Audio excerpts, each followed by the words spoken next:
we stick. So that is what this bounce is all about. Visit them. Can you engage me? Can you take me a little bit deeper to the park? That particular step is all about. Exit. See, oftentimes people have to exit. But if the people say, sorry guys, I'm exiting, but because you're not seeing from where I'm exiting. So that is the most important. See, people have to exit. So in any analytics tool that you use, whether you are using Google Analytics or any other different players in the market, you need to look at your exit reports and find out what are those URLs or what are those pages where oftentimes people exit on and see what kind of action you can take with. Fallout, we have already talked about. You want me to click that ad on your page that earns your commission? You know what? I will only click that ad when you write something more contextual, when you write something relevant. You're talking about cooking classes, but you're showing an ad of a latest album of maybe Yo-Yo Honey Singh, maybe I'm not that interested. Okay? So till the time your context is contextual enough with the ad or ad is contextual with the content, you're not able to create an excitement or motivation among the audience to click on it. And the last part is the time spent per visit. That is a very, very important. You want people to spend time. I tell you some of the industry benchmarks. Irrespective of how good or bad you are, typically 75 to 80% of the people who come to the website don't spend more than 180 seconds, which is 3 minutes.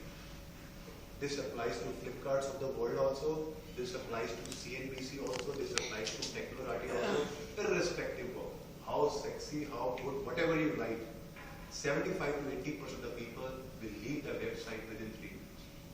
And they will not go more than 4 to 5 days. That's it. You can check your data and tell me what you are seeing. I've seen more than 200 websites content, their data, I've been seeing it for the last 14 years, and it's everywhere. Okay, it doesn't matter you are from Germany, you are from US, you are from India. People have a short attention time span. People will only stick when they have a need. Okay, when they have some desire to read or they have a desire to engage. But majority of the people fall into that particular segment. Now, being a publisher, a lot of time people come and say, hey Sushan, you know what? That's all bullshit. That's all bounce rate. My analyst also says the same thing. But it's all about money, man. I don't want to look at bounce rate and exit rate every day.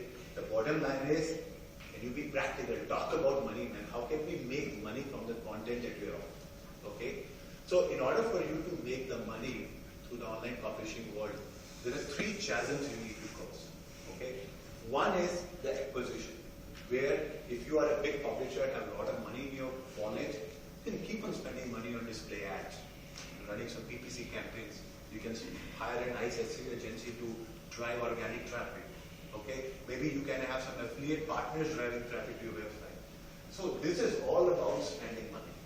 You keep on spending money, but there has to be some level of engagement that has to happen. Okay? If the people are not engaging, all that money is going into the trade. So the objective for us, being an analytical person or being a publisher like you, is to focus on this piece. Okay? This is, you have to spend. Okay? Without this, people would not know who you are. But this can only go to an extent. You just can't keep on spending money every day or every week, unless and until you're getting a traffic of maybe a 1 million or 2 million visitors every month. But on an average, all of you are getting maybe a traffic of 100K, 50K, maybe 200K per month. But some of you are maybe getting 500,000 or 1 million visits per month also. But till the time you are in that million range, it's very tough to shell out extra budget for marketing. So it's very, very important that you focus on this. Irrespective whether you're getting 5,000 visits per month or you get 50,000, you have to focus on engagement. And the third piece is the conversion. Why do people come to your website? What is the objective that you're meeting there? Okay? For an e-commerce website, the objective is, of course, it's a product. If you're a service-based business like us, of course, we want you to fill up a lead generation form so that my sales people can call in. But for a content, for a blogger, okay, definitely you want people to come back again and again, read, comment, share your content, talk about with your friends, talk about with your family members.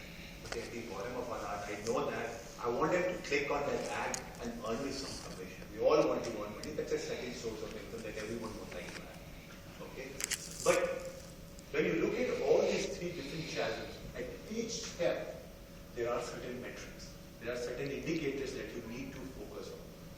This is all your agency might be looking at it, or if you're spending money, you're bound to look at these metrics. Okay, how many clicks, your page views, your click-through rate, your impressions. Some of these metrics might be coming from Google AdSense program model. Some of these coming from Google AdWords. But this is our area of focus. Okay, that after the money is spent, when the person comes to my restaurant, the person comes to my website, how well am I focusing on this money? Without focusing this, I can bet you that you cannot be a big player. You can try your hard luck. You can keep on spending money on Google AdWords or whatever way you want. You are putting the money, water in a bucket, but the bucket has a hole in it. The bucket will never fill. So if you want to fill that bucket, you need to focus on the engagement. And the third piece is the conversion part. Okay, what do you want people to do? People want you to subscribe for your RSS feed. You want people to just give them your email address so that you can spam them every week. What do you want them to do? So whatever is that key metric that you want to focus on, the conversion aspect, make people act on that particular metric. Okay. So now I'm going to share with you some of the best practices that I've learned working with some of the large publishers. Okay, and some of these lessons that you already might be following, and if you're not following, it's a pretty good opportunity now to take these 5 action items and see how you can leverage that for your business. Okay. The first lesson that I've learned working with some of these big publishers is they focus too much on recency and frequency. So recency means how recently that person visited my website and how many times he has visited. See, oftentimes that is a very nice way to gauge the loyalty factor. If people are coming to my website again and again and quite frequently and very recently they visited, that shows that I am the kind of a person who has a very good psychological impact on him, and I can drive him, I can control him. Okay, eventually you always need to sit on the driving seat, and that's what I learned when I was working with Wall Street Journal as a consultant. They always used to talk about that, Sushant, being a content person, you need to drive. If the customer drives, then you will never be a big business. You always have to be the driving seat.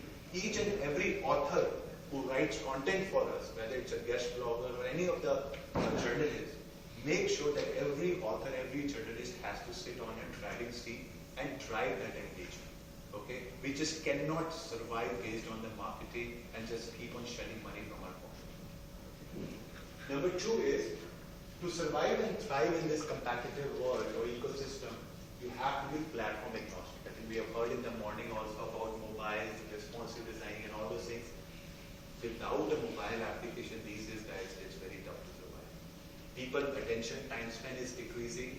Okay, people likes to read on their mobile applications. People like to have more mobile-based websites. So if you are a wonderful blog, you are getting a pretty good readers over there. If you want that cannibalization to happen, you want to protect that, you need to somehow start your mobile application. Start with a very plain vanilla mobile app. Talk about the key stories. Talk about those 140 character information, and try to engage the people, those people who are not finding enough time to go to the laptop or other devices. Okay, so bigger screens are definitely shrinking now, moving towards iPads and mobile apps. So write something which is platform agnostic. Third piece is, be very mean. This is another thing I learned, especially with Technorati. I'm sure you all are familiar with that blog, technology blog. They are so mean and ruthless whenever they write the content. They say, Sushant, every news that we get should be the exclusive one. Okay, we should write with so much authority that we are the only one who got that information through our exclusive sources. It has a genuinity in it, it has an authority in it, it has a depth in it.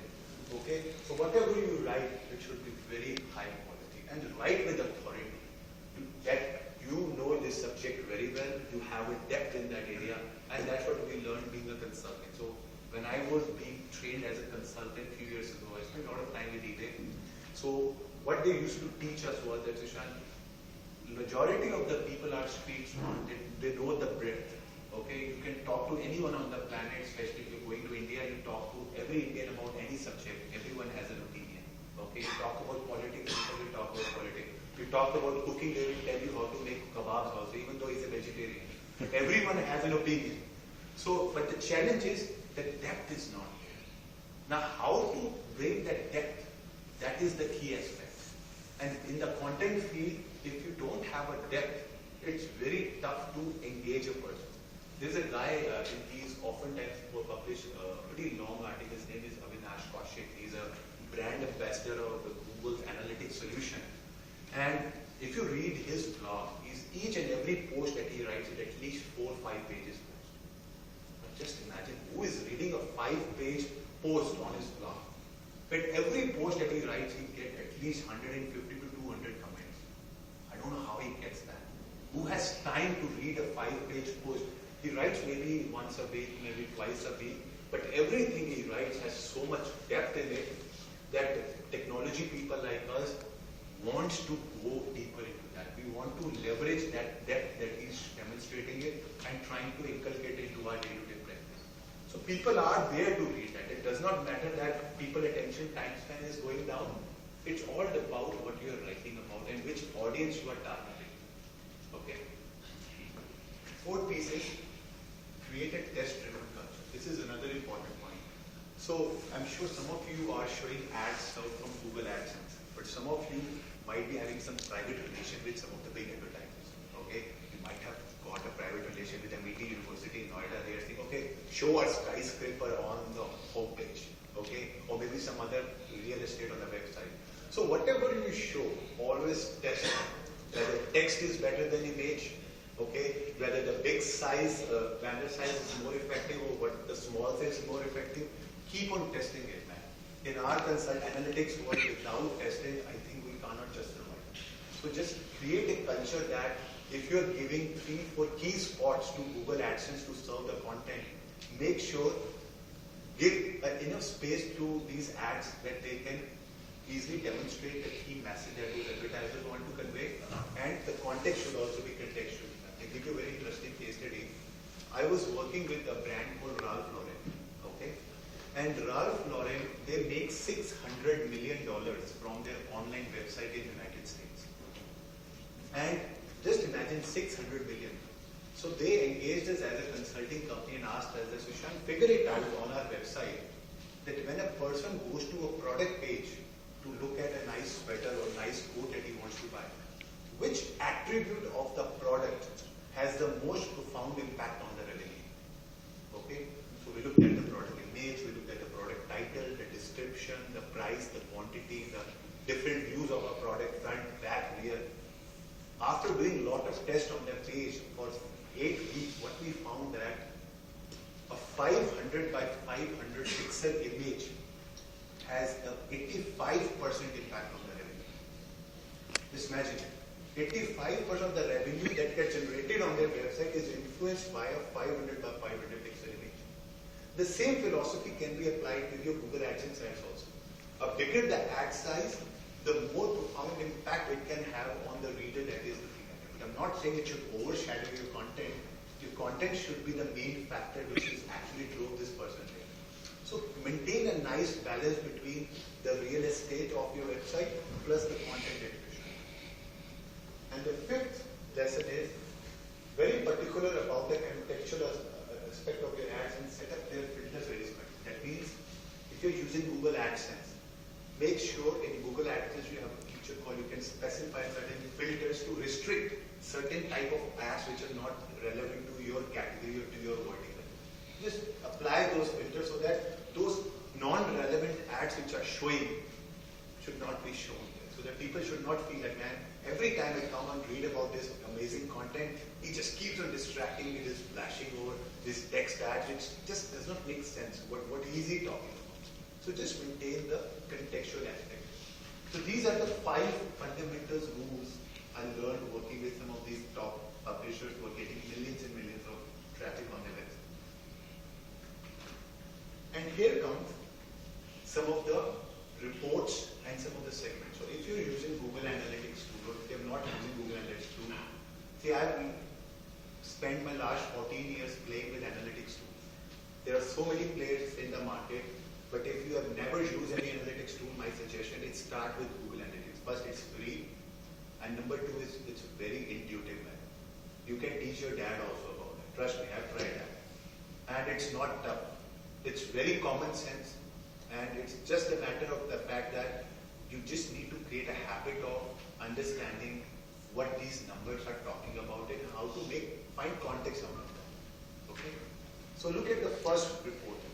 So if you're are a content publisher, you need to have a report in your analytics tool that talks about the content category performance. For example, if you are an online newspaper or an online publication which has talk about politics, which talk about, let's say, sports, which talk about maybe movies. So you need to look at how each individual category is performing. Okay? And along with that, you also need to focus on that we find inviting different types of authors to write content on the website, how each individual author is performing. And based on that, you can have a nice commission-based relationship with that author and say, dude, your articles are often gets the higher visibility, get the highest engagement. I want you to write more often for me. Because the more you write, the more money I make, and the more incentive I can give to you. Third is the content type. What type of content is driving the most engagement? Okay? Does people love reading about movies? Does people love reading about sports? Then write more often on those topics. Because it's all about what sticks. If you don't have that stickiness, if you don't have that engagement, it does not matter, man. You give the entire real estate of your website to Google AdSense, nothing is going to work. Fourth is the demographics. You just cannot ignore the demographics. You need to know which city, which state, which country people are coming from, and what content they're actually reading about it. There's people coming from Maharashtra, they love reading about RSS, they love reading about Shiv Sena, or the people coming from maybe a Delhi, they love reading more about Daily Metro. So what is that topic, what is that demographic that likes me? And that's where your cross-device strategy about targeting via different channels plays a very important role. And the last piece is cross-channel performance, which means if you're spending money across different marketing channels, you need to see which channel is driving the most traffic and which channel is also driving the most engagement on the web. It can't be possible that every channel that drives traffic brings the same amount of engagement. So if you find that your organic visitors causing the most engagement, then focus more on SEO. Spend more money on SEO and focus on those keywords which are creating that stickiness among your consumers. And these are certain segments. Segment means a group of people that demonstrate the common characteristics. So whichever analytics tool you use, always try to break down or slice and dice your data based on these attributes. Okay? Always slice and dice the data based on the recency and frequency. That is the most important metric if you want to create brand loyalty, if you want to build up your equity about your brand as a publisher. More recently people visited, more frequently they visited, that means you are able to create that impact in the segment. You are able to hold them, you are sitting on the driving seat, you are handling the remote control. But if the people are handling the remote control, then you will never be able to drive them, you will never be able to grow at a large scale. Number two is the geolocation. Always slice and dice the data by city, by state, by country, by region, by continent. All those amazing reports are available in Google Analytics. You just can't ignore them. And third is the device. If you are seeing that a lot of people are reading the content via devices, that's a wonderful opportunity to invest in a responsive design. It's a wonderful opportunity to go for an application. Okay, if you think, Sushant, investing in a responsive design website is expensive, go create a mobile application, man. Who is asking you to create a whole full-blown website? Start with a small app, talk about the key aspects, and just see how it can generate engagement for you. Fourth is the marketing channel. Slice and dice the channel. And the fifth is the path length and time length. It's a very important metric. Path length means if you see that you are spending money on display ads, you are spending money on maybe Google AdWords, you are spending money on email also. And if you see that same person who has come to my website last time by clicking on my ad on paid search, next time he comes and click on a display ad, third time he comes and click on an email message that I sent. Every time he comes, he damn clicks on my ad. That costs me money. If more and more people are costing me money at every step of the touch point, at every step of their engagement with me, that means my cost per acquisition is going high. That means even if they're clicking on my ads in SaaS, they're generating revenue for me. If my cost per acquisition is going high, it will fall apart. So there has to be some way you need to maintain a balance between your cost per acquisition, that how much you are shelling from your pocket, and also the amount of ROI you are getting. Okay. So if you really want to learn more about these topics, I think we are always there. We have stuff. Me and my colleague Rafi are there. So we typically, any time a publisher like you approaches our company, what we typically do is start an engagement with a 30 minutes discussion. So if you have any problem, any kind of challenges that you're facing, we're not going to talk to you about marketing. I'm not going to teach you about action that you already know the best. What we're going to talk to you about is your content is able to drive engagement? That's my language, that's we understand. And how to drive these people and make them click on those ads that you're serving on the website. Okay? Any questions? How does the conversion, clicking on the ad and exit, they are different? Yeah, see, so what happens is in the world of analytics, the exit means someone when they're leaving your website domain. If they're clicking on the ad and going to the external website, so that is an exit. Okay? But what you can do in that case is the moment that click activity happens, you can track that click as an event in analytics tool. So that you can count at the end of the day how many times that action has triggered.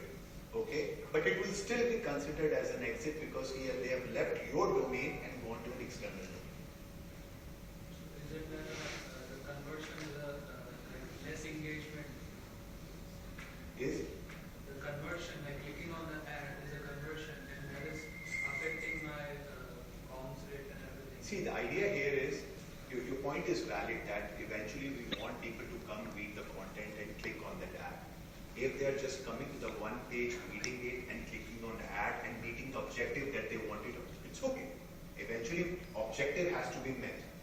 A person can buy a shoe on a Flipkart in 4 steps also. They can complete the same checkout in 8 steps also. The eventual goal is whether you're meeting the objective or not. If the objective is met, so in that case, what you can do is, if people are not engaging well on your website, they're only looking 1 or 2 pages. What you need to do in that case is you need to look at the amount of time they spent on that page. Okay, I should tell you a very interesting tool in the market. There is a company called ClickTail and Crazy Egg. Okay, these are the 2 companies, Crazy Egg and ClickTail. Take a subscription of these 2 tools, one of these 2 tools, and deploy on your website. They will tell you where exactly people are engaging on the page on the website. They look at the mouse overs. They can track the mouse over of a consumer, the mouse clicks. They can even track how many people actually scroll down and scroll up. So you can see where exactly the concentration of the clicks happening on the page, where they're going down. By looking at that thing, you can determine whether if they just see one page and click on an ad, but at least they scroll down that page, read the content and click on the different link. That is also a good. Add download for our subscription. Sometimes we use the pop-up box for increasing our subscription. So is it okay to use pop-up box because sometimes visitors may get irritated because of that, because you must start subscribing in the same lot of that, and even if he doesn't have to subscribe, we don't want to subscribe, then also he'll be seeing that. So how much efficient is the post market? See, these all pop-up boxes, if you are not showing those pop-up boxes immediately at the time of landing and entry, it's okay. Okay, the objective is to read the content. And after they have done some time reading the content, and then you are showing some kind of a pop-up in order for them to engage, it's okay, there's nothing distracting there. The idea here is, the objective is to read the content. The triggering of the pop-up can be controlled based on the amount of time they spent in that session. If you can trigger that pop-up based on the amount of time they have spent, it's okay. That's how most of the online survey tools do. Okay, companies like 4C Results or Power Reviews and Bazaar, they do the very similar philosophy. They have time controlled everything. The moment you spend more than 5 minutes and you're lost on the website, you're not been able to do some action, they throw a pop-up. It's okay, pop-ups are not distracting, but the way at what point you are triggering. And looking even if in case of quickscout.com or Minialia, that people also frequently giving their pop-ups. So sometimes it becomes irritating. Yeah, absolutely. Just because of some what people do, means what do I do is I open an ad block, I just disable that code, and so that I can read it without any pop-up. So that also impacts the user experience. Absolutely. Absolutely. Yes. Please name the tool again. The name of the tool you just said or mentioned. It's called Crazy Egg and ClickTail. Crazy Egg. Okay, Crazy Egg. Sunil Patel. And ClickTail. ClickTail. TALE. What are the general guidelines for increasing engagement and time on site? Are there any general tips you would like to give content? See, there are no universal or silver bullet techniques are there. It's all based on. See, what I've learned is it's three things. The basic fundamental rule is you should know your audience very well, which means the segment in which you are surviving. If you're a technology author, are you a cookery-based author? Which particular category you belong to? Which particular segment you are targeting? And how frequently you are writing? That is the three things I've learned in the industry. So if you know your vertical very well, okay, suppose the technology-based blogs, the technology-based things, they typically write pretty long articles because they know their readers have a pretty high attention time span. Similarly, the cooking classes, you look at any Neeta Mehta or any of the Darla Dalal website, pretty long page articles. People have a high stickiness there. It all depends on which audience you are targeting, which vertical you belong to, and what you are writing about. That's all. There's no other.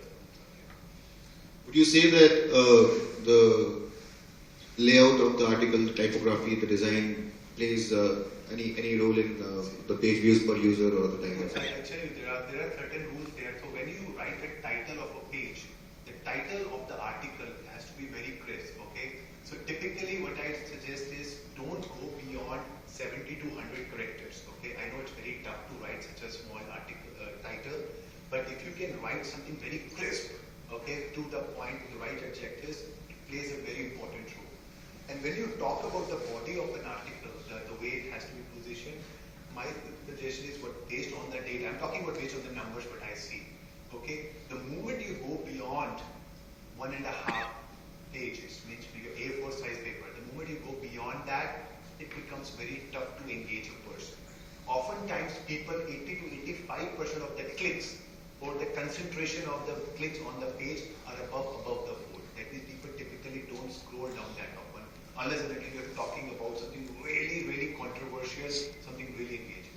So as far as your title is crisp within the characters, not going beyond 1.5 page, it's does its job. Are there any specific tips you have for, because once the reader has finished reading the article, that is the point where he is making a decision, he needs to do something. Either he exits or he reads some more. Yes. So based on your experience and observations, would you suggest some things at that point for the reader to present to the reader, like related posts or something that really works in your experience? See, that's a very good question. So this question always comes that do we really want people to go through the entire content, read my 3 pages and then take some action and read the follow? My suggestion is take advantage of your left and right hand navigation. Okay, talk about those related articles above the fold map. That's a very interesting technique. So what happens is when the people are starting reading the articles, then they are above the fold, they're not even scrolled down. Talk about those related articles on the right-hand navigation and make the visitor aware that after reading this article, these are certain other articles which might be of interest to you. Okay? If those article titles are so juicy, so motivating, it might cause a detour. They might move over there. Okay? Don't wait for them to scroll down, read your 3 pages in order to drive engagement. If you really want them, because oftentimes people have the shorter time span. As I told you, 75 to 80% of the people don't spend more than 180 seconds, irrespective. If they're not spending more than 3 minutes and your article is so long, then you know that attention time span. So show those related articles above the fold on the right navigation so that They know what is the next step they need. But the case of the sidebar doesn't even apply for a mobile site. Once it's responsive, the sidebar goes to the bottom. So what do you do then? So in case of a mobile website, the whole picture changes there, okay? First of all, you need to be very crisp in the mobile website. You can't write such a long articles over there. You need to have a mobile-friendly content there. That is very important. You cannot have the same 2-page or a 3-page article fit into the same small device, irrespective whether you're reading on a smartphone or a Nokia phone. You need to be very mobile, the device specific. You cannot say that a universal bullet or silver bullet is not it, that works with everything. Thanks. I think I remember that in last 5 years I have always on net, but I have never clicked in advertise. Nowhere I have clicked. So, and my elder brother also said, and we always discuss who are these people who click this advertisement, because it's very they either will exit or will go somewhere else, but they click the advertisement. So who are these people and why do they click? yes, that's a good question. See, most of the analytics tools in the market, I'm an advocate of an analytics tool. So most of the analytics tools in the market, they talk about what, they don't talk about why. Why is it happening? Why people are doing this? No analytics tool in the market can read the human psyche. Okay? Your data, the metrics that I talked to you about in the beginning, it can only talk about what has happened in the past. Or based on that, you need to make some assumptions. So based on that, you need to make some hypothesis. So that's what we call, sir, in our language as testing. Okay? So what we do is we look at these quantitative numbers, these quantitative facts, and we convert them into hypotheses and do some testing. I'll share another interesting story. So I don't know how many of you are familiar with the concept of usability testing. So in United States, this concept of usability testing came up a few years ago. What does that mean is actually, when you are reached to a tipping point of an analytics tool, and you want to answer the question of why people show this kind of a behavior, that's when the concept of usability testing comes into picture. What does that mean is, you create a focus group of people and you ask them to do certain activity. For example, you have created a blog and there are certain ads over there. You want to know who are these people, what they do, why are they reading the content, who are these people who are clicking on the ads. So what we did was we brought a couple of neuroscientists from Wharton University in Philadelphia, and we put those nice monitors over there, the eye fixation softwares were there, and all the cameras from the room, 200 people were sitting in the room, and they were asked to go to the Levi's website and do shopping. We gave them a voucher of $200 each to each one of them and said, guys, just go to the website and do shopping. So there were people of different demographics. Some were old people, 40 to 60 age group, some were young people, different groups, 200 people were there. And what was happening was, the people who were coming to the home page, which was showing all the nice flashy ads. This is a new 501 jeans. This is a nice skinny jeans for women. This is a nice Levi's Denizen jeans. So all those flashing ads were there. They wanted to know who are these people who click on these different banner ads over there. Okay? And that kind of thing is very difficult to determine through analytics tool, because analytics tool can only tell you when it got clicked. It can tell you from which demographic these people came from. They can even tell you from which marketing channel they came from. But what other aspects of these people are there, you can't determine. But through these kind of studies, these kind of things can be determined. But again, it's an expensive infrastructure, only the big brands can afford it. But it's a very tough question to answer. Just a small related question. You said the relevancy of ad is very important for click-through ratio.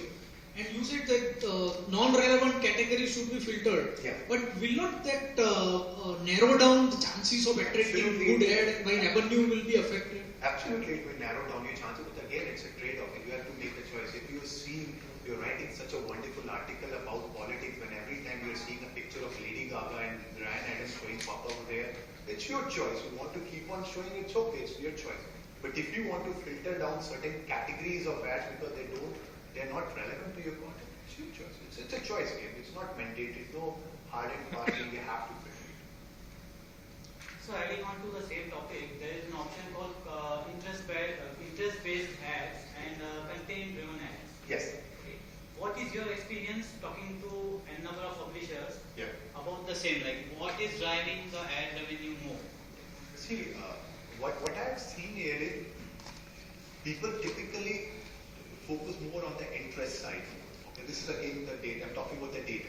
Okay, interest-based ads have done pretty good in some of the publishers that have worked with them, and there is another feature which is recently added in Google Ads called custom channels. Yeah. Custom channels. So that also gives an advertisers also an opportunity to have a way of bidding for the certain real estate on your website. Okay, so that is another technique that you can deploy or that you can use for your website, where you are giving more like an exclusive rights to a publisher that I write on this kind of a content, and advertisers are also regularly following me that because this kind of publisher typically serve this kind of content more often and people often then engage. It's all the game of stickiness. Okay, so interest-based things, being more contextual, always plays a very important role. So according to you, being more contextual will be profitable. Yes, absolutely. That's what I feel. Okay, thanks. Yes, sir. Suppose I have 3,000 followers on my blog. I want to send some updates, through subscriptions and email address. So, Is there any way I can, suppose I send them emails, is there any way I can track them, is many visitors have came to email, the link which I have listed in email? Yes, Can yes. I track it in Google Analytics? Absolutely. You can track that thing. So what happens is whenever you work with your email service provider, whichever email engine that you use, okay, since you are a publisher, you will not go for an enterprise solution like ExactTarget or Cheetah-Mail. So suppose you are taking a small email service provider and you are setting up your email campaign, like the banner page for your campaign. So what happens is whatever is those hyperlinks, whatever those areas on the ad which are clickable, you need to insert certain tracking code parameters in the URLs. Okay, in analytics tool, in Google Analytics, there is a concept called UTM tracking codes. Okay, you need to append those UTM tracking codes to the hyperlinks that you are embedded in the email. Now what happens is the moment person will open the email and click on those hyperlinks or click on those banner ads, automatically it will send a notification to Google that this person has come from an email channel. Okay, and this particular ad or banner that they click within the email body. If you don't do that, then what happens is it is tracked as a direct traffic.